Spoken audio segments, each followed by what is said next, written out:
네, 방금 소개받은 이세영 신경과의 이세영입니다. 제가 맡은 부분은 편두통의 예방치료 관련된 내용입니다. 시작하도록 하겠습니다.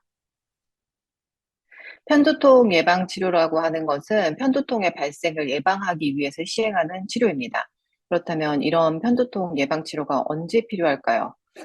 먼저 급성기 치료에도 불구하고 반복되는 편두통으로 일상생활이 어려운 경우입니다.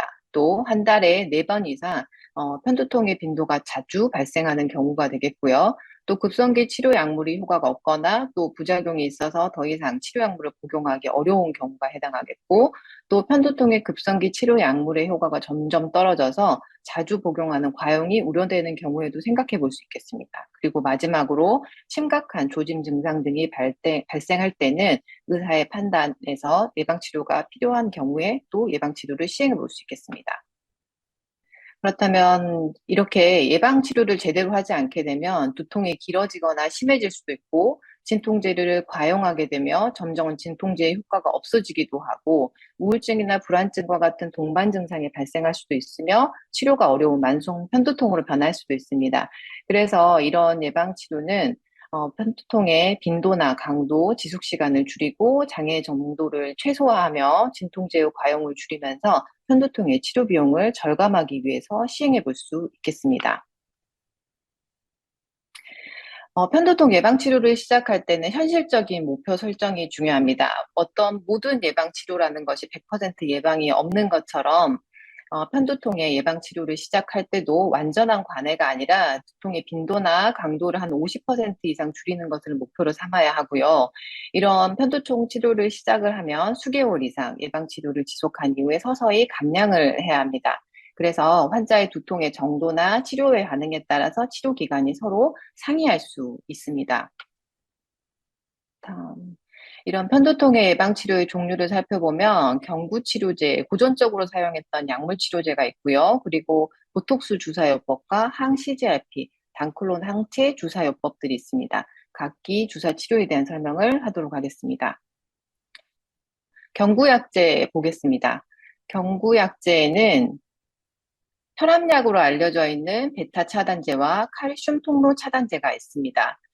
이 두 약물의 경우에서는 고혈압을 가지고 있는 편두통 환자에서 또는 고혈압 전 단계 상태이거나 아니면 평상시에 가슴 두근거림을 가지고 있는 환자에게서 사용했을 때 효과적으로 써볼 수 있는 경구 예방 약물입니다. 하지만 이 약물들이 부작용을 갖고 있죠. 대표적인 부작용으로는 베타 차단제의 경우에는 피로감이나 기립성 저혈압, 어지럼증, 우울, 생생한 꿈이나 섬액 같은 증상이 생길 수 있기 때문에 천식이나 당뇨병, 레이노병과 같은 말초혈관 질환이나 우려성 신부전 환자에서는 주의하여 사용해야 합니다. 칼슘 통로 차단제의 경우에는 플루나리진과 시나리진이 대표적인데요. 이들의 부작용은 체중 증가나 졸림, 변비, 입마름이나 어지럼증, 저혈압, 우울, 추체외로 증상이 생길 수 있어서 65세 이상의 고령의 환자에게는 주의해서 사용해야 합니다. 경구 예방 약제 중에서 가장 많이 쓰이는 항뇌전증제입니다. 토피라메트와 발프로산이 있고요. 토피라메트의 대표적인 부작용으로는 손발끝이 저리는 감각 이상 증상이 생길 수 있고, 장점이 될 수도 있겠지만 체중 감소나 피로, 또 기억력 장애, 신장 결석, 급성 녹내장과 같은 증상을 유발합니다. 발프로산 부작용으로는 여성 환자들이 가장 좋아하지 않은 체중 증가와 같은 증상이 있고, 떨림이나 탈모, 부여, 기면이나 어지럼증, 그리고 간 기능 이상과 혈소판 감소 등을 부작용으로 발생할 수 있습니다. 그리고 항뇌전증제의 경우에는 태아의 기형 발생의 위험성이 높기 때문에 임신이 계획되어 있거나 임신 중인 여성에게는 사용이 금기됩니다. 편두통 환자들 경우에는 기분 장애 같은 것들이나 수면 장애를 동반하는 경우가 상당수 많습니다. 그래서 우울이나 불안, 긴장형 두통이 동반되었을 때는 항우울제를 약물로 선택하여 효과적으로 사용해 볼 수 있지만 부작용이 발생할 수 있습니다. 입마름, 변비, 체중 증가나 졸림, 어지럼증이 생길 수 있고, 그렇기 때문에 항우울제를 선택을 했을 경우는 용량 조절에 주의가 필요합니다. 다음 슬라이드요.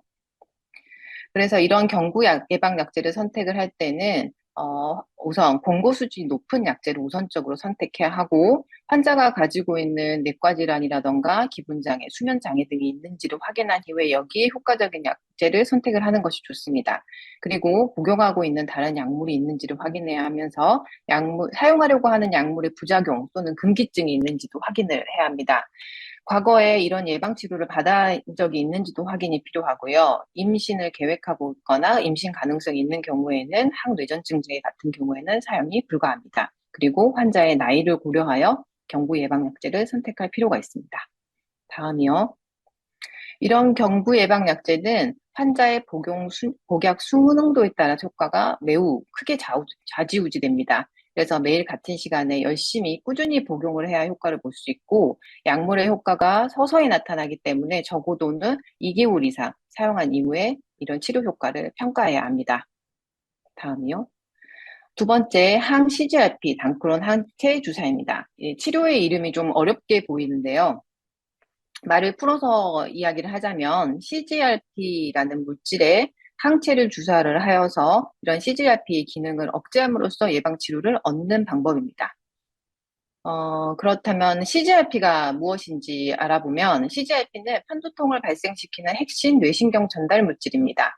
그래서 슬라이드에서 보시는 것처럼 3차 신경 말단 부위에서 CGRP는 분비가 되고요. 분비가 되면 주변 부위에 있는 혈관을 확장시키고 또 주변 부위에 염증 반응을 일으킵니다. 그럼으로써 3차 신경절을 활성화시킴으로써 통증 회로를 가동시키는데요. 이렇게 급성기에 CGRP가 증가하면서 편두통을 발생시킬 뿐만 아니라 빛이나 소리, 냄새와 같은 여러 가지 감각 증상에 대한 과민증 또한 같이 유발하게 됩니다.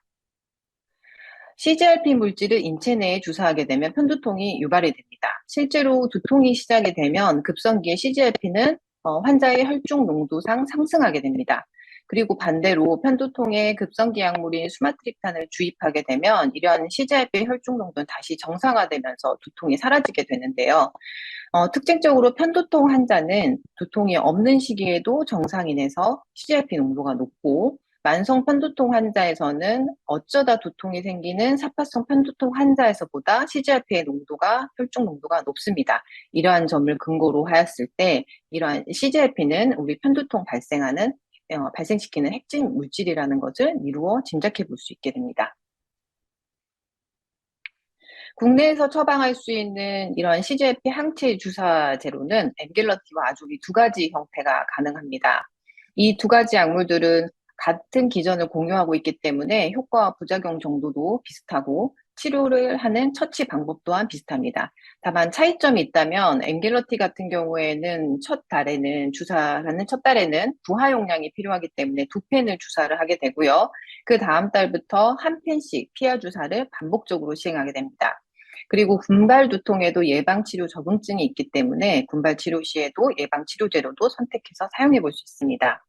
두 번째로 아조비입니다. 아조비는 두 가지의 주사 방법을 선택해 볼 수 있습니다. 한 달에 한 펜씩 주사를 피하로 주사를 하는 방법을 선택할 수도 있고요. 아니면 좀 더 긴 기간 치료를 병원에 내원하는 날수를 좀 더 띄엄띄엄 하고 싶다면 한 번 주사를 맞을 때 세 편을 한꺼번에 주사해서 3개월에 한 번씩 주사 치료를 받는 방법 또한 선택해 볼 수 있습니다. 이런 항CGRP 항체 주사를 치료를 했었을 때 사파성 편두통 환자에서는 6개월 주사 치료를 지속을 하게 되면 3분의 2 환자에서는 50% 이상의 두통의 감소를 기대해 볼 수 있고요. 3분의 1 정도의 환자에서는 75% 이상의 두통 감소, 그리고 많지는 않지만 10% 정도 환자에서는 100% 감소 또한 기대해 볼 수 있습니다.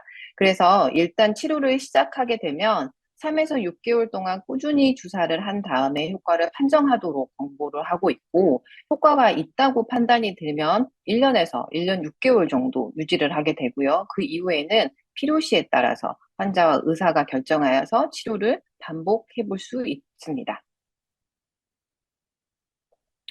이런 항CGRP 항체 주사 치료는 국민건강보험에 적용을 받을 수 있습니다. 하지만 다음과 같은 급여 기준을 모두 만족해야 하고요. 만 18세 이상의 만성 편두통 환자에서 1년 이상의 두통 병력이 있고, 그리고 최소한 6개월 이상의 한 달에 두통이 발생하는 날수가 절반이 넘어야 하고요. 그리고 그 절반 이상의 두통 일수 중에서 또 절반이 편두통형 두통으로 발생되어야만 합니다. 그리고 최근 1년 이내에 3종류 이상의 서로 다른 편두통 예방 약제를 사용해서 치료에 실패한 과거력이 있어야 하고, 환자가 직접 작성한 두통 일기가 제출, 보관되어야 합니다. 그리고 투여 전에 두통과 관련된 지표를 측정하였을 때 이게 소견이 만족되어야만 급여 적용을 받을 수가 있습니다. 다음이요. 세 번째, 보톡스 치료제입니다. 보톡스 치료는 다음 그림에서 보이는 것 같은 앞 이마와 옆머리, 뒷머리, 그리고 어깨, 목 부위 총 31군데 3개월마다 반복적으로 주사 치료를 시행합니다. 효과가 나타나기까지는 수주가 걸릴 수 있고요. 2, 3회 정도 치료를 한 이후에 효과를 판정합니다. 그리고 첫 주사만으로도 두통의 50% 이상 감소하는 환자의 비율이 약 50% 정도에 해당하고요. 3-4번 추가 주사를 했었을 때는 같은 목표에 도달하는 환자는 약 70% 정도에 달한다고 알려져 있습니다. 이런 보톡스 주사 치료는 3차 신경의 말단 부위에 주입함으로써 3차 신경절 말단 부위에서 CGRP 분비를 억제하여 편두통의 중요한 기전인 3차 신경절의 활동성과 뇌 부분의 중추 감각을 감소시킴으로써 예방 치료 효과를 얻을 수 있습니다. 이런 보톡스의 장점은 용량 조절이 필요가 없고요. 첫 주사만으로도 두통이 50% 이상 좋아지는 비율이 전체 환자의 50% 이상이고, 치료를 시작한 2-3주 정도면 효과가 발생합니다. 전신 부작용이 매우 적고 다른 경구 약제들과 상호작용이 없으면서 또 효과가 3개월 정도 지속되기 때문에 안정적으로 치료를 해볼 수 있습니다. 하지만 부작용이 없지는 않습니다. 대표적인 부작용은 보통 미용 시술을 했을 때 생길 수 있는 부작용들이 대부분이고요. 눈꺼풀 처짐이라든가 아니면은 눈썹 움직임의 비대칭성, 그리고 주사 부위의 통증, 그리고 목 부위에 주사를 하기 때문에 목 통증 또한 발생할 수 있습니다. 하지만 모든 부작용의 비율은 4% 미만 정도이므로 알려져 있습니다. 제가 준비한 부분은 여기까지입니다.